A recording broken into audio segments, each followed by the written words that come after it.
There's mixed news coming out about California's real estate market. Statewide, the number of homes receiving notices of default, that's the first stage of foreclosure, declined by 24% during last year's fourth quarter. Now, this may confirm that some banks are now working with delinquent borrowers to forestall defaults. The final stage of foreclosure is the selling of a home by a lender's trustee. These sales were up by only 2% last year. Moving on to LA County, the news is not as positive.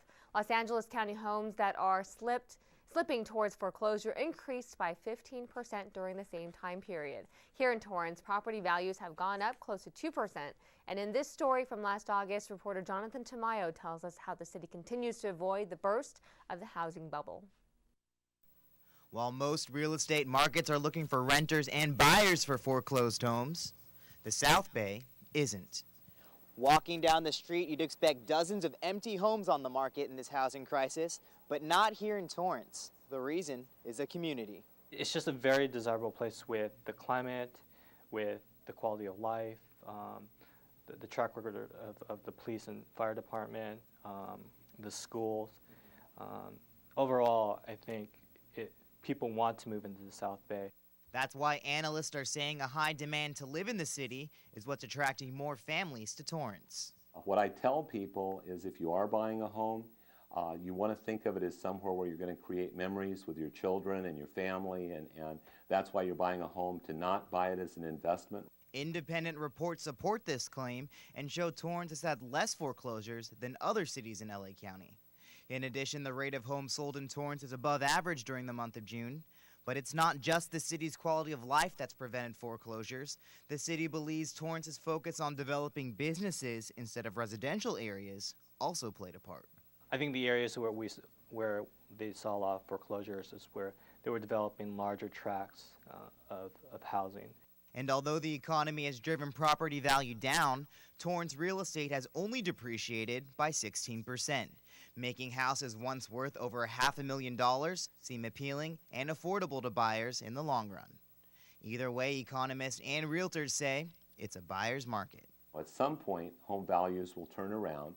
At some point, they'll be able to afford to buy a home, and that time is now. For City Cable 3, I'm Jonathan Tamayo. As we mentioned, we brought you this story last year, and fortunately, Torrance's home real estate market is still relatively stable. Most of us pass it every day. The Torrance Veterans Memorial is a poignant city landmark. But who are the men and women with names on the wall? A new research project plans to find out. Reporter Renee Hiblinger explains. To many of us, the names on the Veterans Memorial are just that.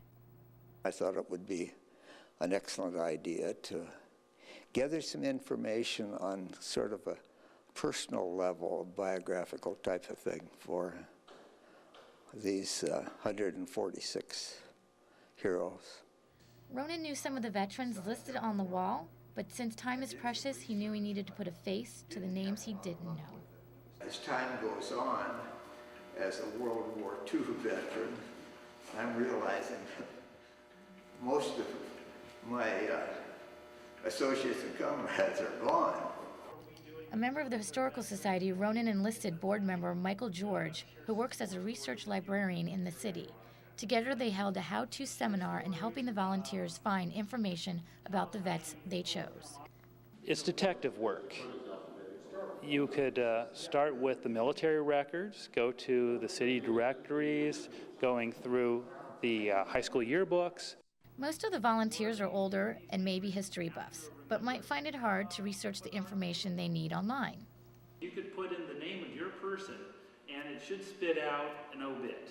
Volunteer Emily Blair had a grandfather in World War II, and though he's not listed on the Veterans Memorial, she feels this is a great way to celebrate his legacy. I've loved going through his photographs and his archives, and he took meticulous notes, and anyway, I thought this would be a good way to honor his memory, and my mom's really into genealogy, so I thought, why not help the city I love? The project may sound complicated, but Ronan's goal is simple: for people to learn more about who these 146 fallen heroes were. In time, relative, friends, descendants, and so forth could come to the museum and find out about their loved ones, family members who died in war. And the Historical Society is still looking for volunteers for this project. Reporting for This Week in Torrance, I'm Renee Hipplinger. Hey, thanks, Renee. The Torrance Historical Society still needs volunteers for their names on the wall project. If you're interested in participating, come out to the Torrance Historical Society Museum on Sunday, January 31st for their second research training seminar. The seminar takes place from 3 to 4:30 p.m. And for more information, contact Jerry Ronan at 310-328-1972 or call the museum at 310-328-5392. The cable program Hoarders shows extreme cases, but it's a common problem. More and more people are unable to let go of things they don't need. So if you're thinking of spring cleaning, a recent talk at the Katie Geiser Library may help you end the clutter. Reporter Margaret Sharp explains. Clutter, I feel like in its simplest form, is just delayed decision making. You just don't know what to do with something, so you set it down right here. If you walked into any house in America and you would see a counter somewhere, a table that has all the paperwork, all the mail, and all the things that they need to look at this week or they haven't paid or things that need attention, I'm guilty of it. I think we all have that pile that is procrastination staring us in the face. Clutter can be the result of these delayed decisions, but the reasons behind the delay are often emotional. So many people are talking about they inherited their mother's stuff or their father's stuff, and they don't want to face having to kind of mourn them one more time, so it builds up. And getting rid of anything can bring up lots of questions. Do we throw out children's artwork? What about family heirlooms? And what about having potential treasures in your trash? There's never been a Picasso revealed, there's never been a Tiffany ring that someone was using as dress-up clothes. Like, it's just never happened. The garage should count as storage because it often doesn't serve its original purpose because of clutter. Can you park your car in it? No. And letting go may be the hardest lesson to learn. I do like to think I'm a little bit organized, but there were a couple of things that she said that did resonate with me, and I think one of them was letting yourself off the hook, that you can let things go and you don't have to feel guilty about that. McCubbin says the best way to rid yourself of guilty feelings is to donate items to charity.